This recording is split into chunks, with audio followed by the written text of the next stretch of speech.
So I'm here with Adrian Patrick. Adrian, we've been waiting for this interview for a while because Miss Marr was just talking to you. She's stealing my thunder. She's doing the interview before the interview. But I wanted to ask you about 48 Hours Festival because it was such a big thing for you guys, wasn't it? Yeah, it was a very special day. It was bittersweet for us. We were invited to open the main stage of that festival in our hometown, and that was the show that we ran into Jose again, and Jose from Serious Octane. We gave him a demo, and he decided to put Soldiers in the regular rotation on Octane, and it just things just kind of skyrocketed from there. But it also was the last show we got to do with our cousin Adrian Patrick. He was our drum tech, and he passed away on Halloween. It was like 2 weeks later. That's a very poignant moment in our careers. The 48 Hours Festival. We met you guys there. It was.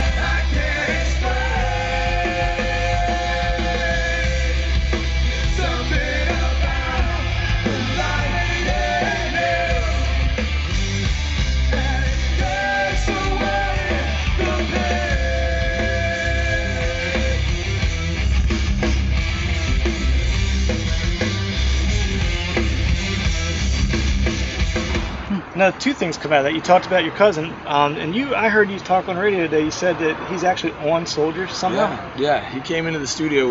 The version that we recorded in our drummer's garage is the version that Jose put on air, and Ivan came into the studio and sang on the song with us. And then that same vocal track was also used when Jay Baumgartner over at NRG remixed it. We re-recorded it for the record label and for the debut of our album, True Love Never Dies, which is the tattoo that Ivan had on his neck.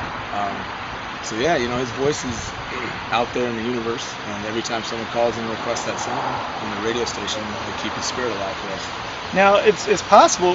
You might be the first band that was on Octane. It was an unsigned band at the time. I think Ms. Marr heard that was actually true. So did that come out of 48? You said that's where all the Octane stuff Well, came we from. weren't the first unsigned band on Octane, but we were the first unsigned band to have a #1 song on satellite radio. So we did actually manage to capture a small slice of rock and roll history. And again, all of that stemmed from the 48 Hours Festival, and hopefully we get to do it again, this year. Back home in Vegas.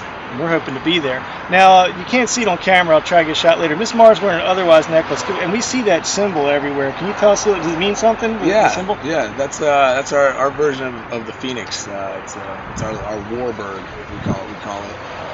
The Phoenix. The story of the Phoenix is it's timeless, and the bird. It burns out and then it rises again from its own ashes. It recreates itself, and we've done that many times in this band. My brother and I belong to the same fraternity. Phoenix is our mascot, our symbol, and it really works for us. It motivates us to see people wearing it, to see people with it tattooed on them, to see a symbol. It's like our bat signal. You know what I mean?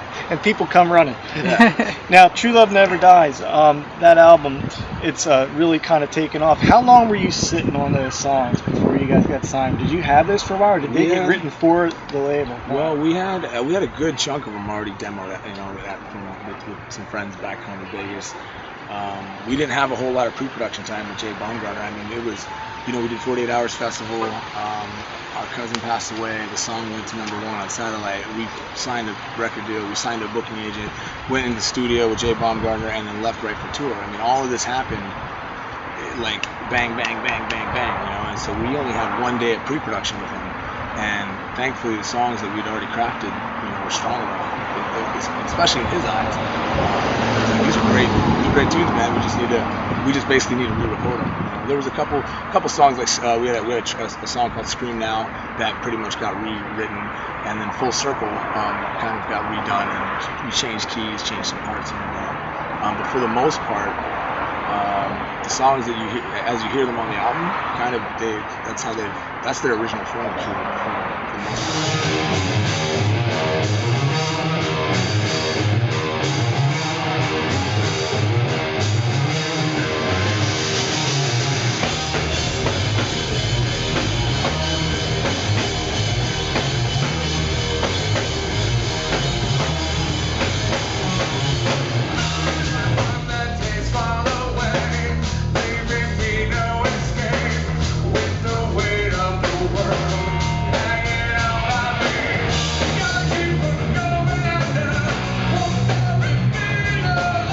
Now you guys play live all the time, so we have a memory of you guys that Miss Marr can't get out of her head doing Soldiers, and that's your last night on the tour with Lansdowne when he kind of pranked you guys. Oh yeah, in Hagerstown.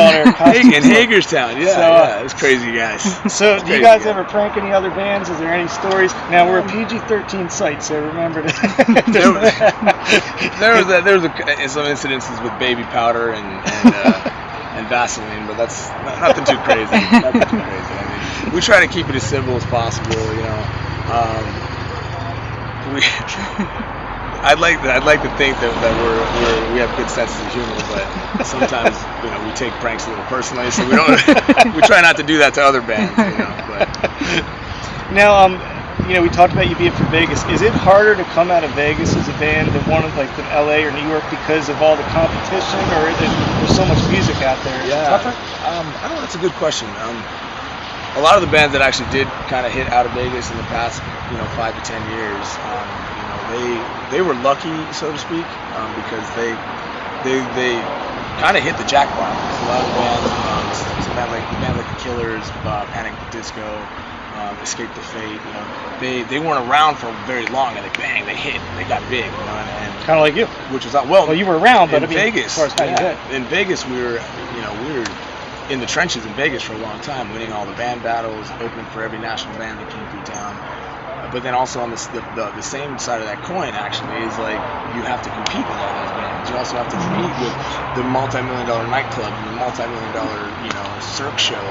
There's so much entertainment to be found in Vegas that for us to be able to draw the numbers that we did for so long, we're very proud of that. Most bands can't do that in that town. So. Now, you're in a band with your brother. One of the things I love is it always seems to work, the harmonies between brothers and the vocals. So I want to talk about the disharmony and all. What do you and your brother fight over? Do you guys fight over stuff at all? Seems to be arguing. Oh, man.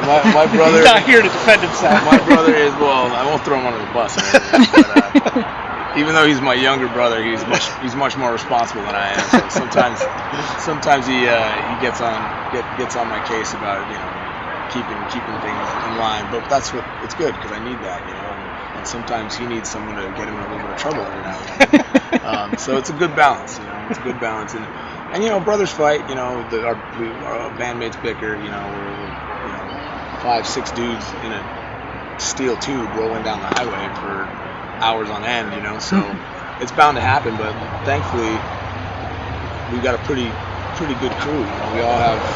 We all have our heads on fairly straight, and they help me keep it level, especially my brothers.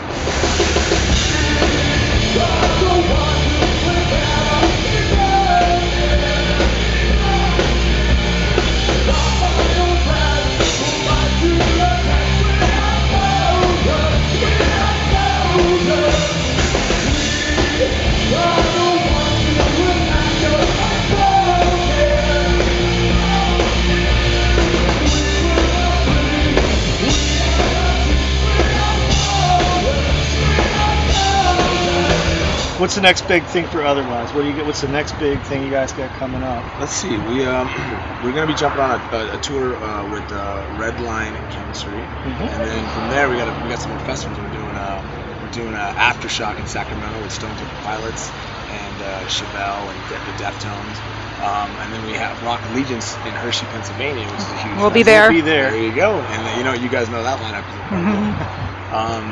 So next, we've always wanted to play Canada. I have some personal ties to Canada, and I love it up in the Great White North. And I know that there's a very strong rock scene up there. No doubt. So hopefully we get to get up there now and start spreading the wise word. Get out and see these guys. I can say this about a few bands, and you've heard me say it a couple times. That one of the bands that Miss Marr and I turned to each other as soon as they started playing in Vegas, we were like, "Wow!" The words "wow" literally came out of our mouths. And we've seen you how many times, Miss Marr? 6? I think this is 6. This is number 6 or 7. So since go October. See these guys live. They're an incredible live band. Buy the album as well. You will not be disappointed. This is a Marr guaranteed must-own album here and a must-see live act. So go see Otherwise. Adrian, thank you so much. Thank you. Miss Marr, thank you. Mid-Atlantic Rock Review. You guys rock.